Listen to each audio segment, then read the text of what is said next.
Hi there and welcome to this handover style video today for the BYD ATTO 3. My name's Aidan Smith and today we're going to go through lots of things, but don't worry, if you have something particular you want to find, feel free to skip to the video. If you have any questions, feel free to get in contact with a member of staff at one of our retailers. Firstly, let's go through the key for your BYD ATTO 3. The top button here is going to lock it, the next button down to unlock.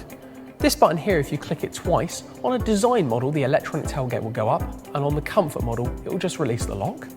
And if you hold this button at the bottom here for 3 to 4 seconds, it's going to get the air vents running inside the vehicle, which is very good for winter times to defrost the cabin.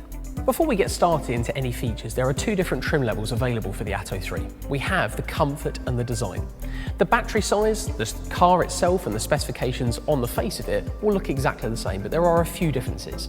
The screen size inside the car and the electronic tailgate are your main differences, alongside a vehicle to load adapter cable and also ambient lighting throughout the vehicle. When it comes to batteries and charging information, it's very easy to explain. Both the comfort and design trim come with a 60.4 kilowatt hour blade battery.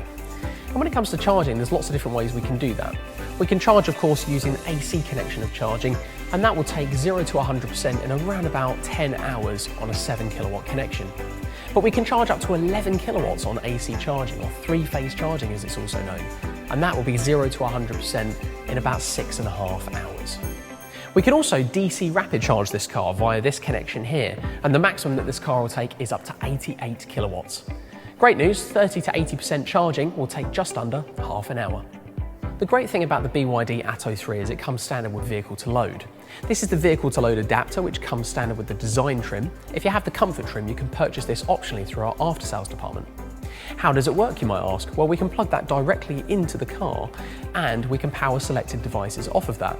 If a device uses 1 kilowatt, for example, then in 1 hour it will use 1 kilowatt hour. And because the battery size is 60.4 kilowatt hours, it will last for 60 hours. A fantastic feature. When it comes to charging cables you receive as standard, it's quite easy to explain as well. We have, of course, as standard, a 3-pin plug socket charger to allow us to charge this car from a 3-pin plug socket. We then have a Type 2 charger, which is able to charge up to 11 kilowatts. We then, on the design trim, have the vehicle to load adapter as well that you will receive as standard. The first thing we need to do with this car is to, of course, turn it on. And we're going to do that by putting our foot on the brake and hitting the start button just here. Once we've done that, we can make some seating, mirror and steering wheel adjustments. We get electric seats as standard, which are 6-way adjustable. We can move our seat down here via these electronic controllers, and once we've done that, we can go for our mirror controls. We can press the button for the mirror desired, for left or right mirror, and make our adjustments with up, down, left or right. There's even a button here to electronically fold the mirrors. Lastly, we can make some adjustments to our steering wheel. We can push this little lever down and we can then adjust the steering wheel to our desired position and then just push it up firmly to finish. Next, we're going to want to know some steering wheel controls. On the left-hand side here, we have a majority of buttons which are for cruise control. We can activate the cruise control here, make adjustments to the speed with this rocker, and activate the steering assistance with this button here. We can also change the distance for the adaptive cruise control with these buttons just here. This button here will allow us to change the position of landscape to portrait for the screen for the rotation. And lastly up here, we have the button for the 360-degree cameras. On this side, we have buttons mainly associated with our entertainment. We have our volume and we can change backwards and forwards, either a radio station or a song, for example. We also have the mode button located down here for further settings within this screen. And we can also accept phone calls from the top corner here. Lastly, this is a button here for our voice control. When it comes to understanding the stalks, on the left-hand stalk it's going to be all of our lights and indicators. We can click it down, for example, or up for our indicators. On this side though, we actually have our controls for our windscreen wipers, which of course we can click down and up as we would expect. When we move to our center console, we can control our gear selector here, and of course there is a button on the side to unlock that gear selector. To put the car into park, we can press this button here, and of course our start-stop button is here. We have a volume selector here. We have auto, on and off, and front windscreen for the air conditioning controls. This is our driving modes here, where we can set our driving modes for eco, comfort, or sport. On this side, this is a slightly different driving mode. This changes the regenerative braking, which either has 2 modes, standard or high. If we set this to standard, it will act like a normal internal combustion engine car, and it will coast more when we lift off the accelerator. Whereas the high setting will feel like it's slowing down the car to get more regenerative braking. As we move up here, we have an auto hold for the handbrake. We also have this area here for our driving assistance and blind spot ability. And then we also have our parking sensors and finishing off our hazard warning lights. Underneath our wireless charging, there's also some areas where we can plug in devices if we wish to, along with a 12-volt charger as well.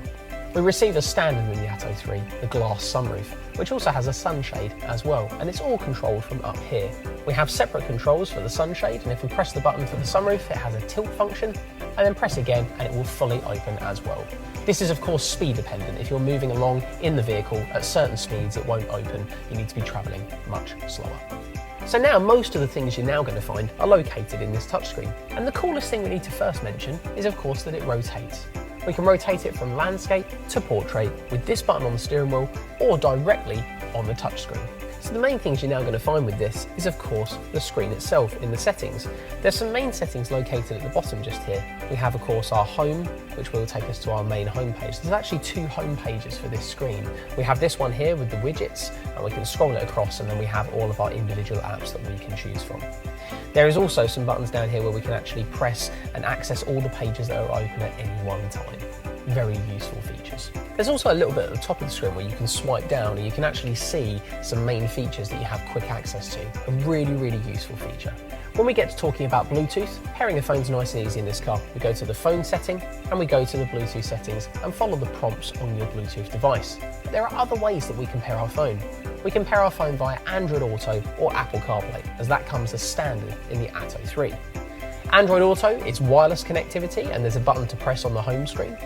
But then Apple CarPlay is wireless as well through a software update recently, and we can click a button on the screen in order to enable and set that up. The camera technology, we receive 360-degree cameras as standard on the Atto 3, and we can press the button on the steering wheel and it will then show us a nice camera view, where of course we can move around all the camera views and see all around the vehicle. A fantastic piece of technology. Thanks to a recent software update in the BYD ATTO 3, air conditioning controls are very easy. Just use 3 fingers. We can use that straight up and down to change the temperature, and from side to side to change the intensity. Very easy. Another important thing in your BYD Atto 3 is software updates. Software updates on this product are over the air, and they will notify you when they are available.